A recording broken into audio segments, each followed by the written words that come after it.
বেলেঘাটা পাওয়ার হাউসের পাশে খুব ঘটা করে বাড়িতে গণেশ পুজো সম্পন্ন হলো। বেলেঘাটা এই বাড়িতে 17 বছর আগে গণেশ পুজোর সূচনা হয়।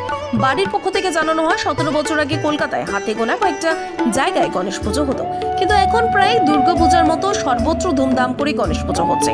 অনেকটা মুম্বাইয়ের মতো কলকাতায় এখন গণেশ পুজো হয়। গত বছর পর্যন্ত প্রচুর মানুষ তাদের বাড়িতে প্রতিমা দর্শন করতে আসতেন। এই বছর আর্থিকর কাজের কারণে মানুষ কিছু কম এসেছে, কিন্তু তিনি ভগবান গণেশের কাছে প্রার্থনা করেন ভগবান গণেশ যেন সকলকে ভালো। আগে তো সবাইকে গণেশ পুজোর জন্য সবাইকে শুভকামনা দিচ্ছি। আর এটা আমার বাড়ির পুজো, মানে বাড়ি সবাই মিলে পুজোটা করি আর বাড়ি মহলটা রাখতে চাইছি। এখানে আগে যখন স্টার্ট করেছিলাম 17 বছর আগে, তখন খুব কম হতো। মুম্বাই মহারাষ্ট্র যেরকম হয়, এখন তো দেখছি মুম্বাই কলকাতা হয়ে গেছে। এখন সব লোক ধুমধাম করে ভালো করে পুজো করছে, এটা খুব ভালো লাগছে। একটা ফেস্টিভ্যাল এখানেও ফেমাস হয়ে গেছে গণেশ পুজো। এখন ডিফারেন্স এখন দুর্গা পুজোর মতন হয়ে গেছে। প্রত্যেক গলিতে রাস্তায় আগে আমার এই এরিয়াতে আমারই পুজো করছিলাম, এখন দেখছি সব জায়গায় এখানে কমসে কম এই এরিয়াতে 25টা পুজো স্টার্ট হয়ে গেছে।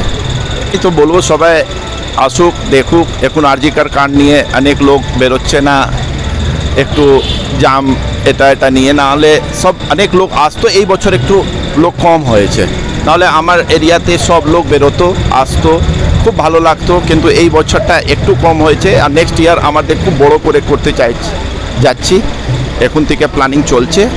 তো সবাইকে বলবো সব বেরো, গণেশ পুজো ঘুরো, এনজয় করো। সবাই গণেশ বাবা সবাইকে সুস্থ রাখুক, ভালো করে রাখুক আর সব উন্নতি করুক, এটাই চাইবো। আগামী দেখবেন 5-10 বছর যেরকম দুর্গা পুজো এখানে প্যান্ডাল করে বড় বড় পুজো হয়, যেরকম মহারাষ্ট্রায় সব বাড়ি বাড়িতে পুজো হয়, ছোট করে হোক বড় করে যেরকম যার ক্ষমতা ওরকম করছে। কিন্তু আমার মনে হয় গণেশ পুজো আগামী 5 বছরে অনেক পুজো হবে, সব বাড়ি বাড়িতে হবে।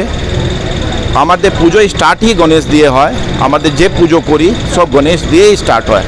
এই জন্য আমার মনে হয় এখানেও অনেক ডেভেলপ হবে, অনেক ভালো করে হবে। এটাই আমি বলবো সবাইকে খুশি করে ঘুরো।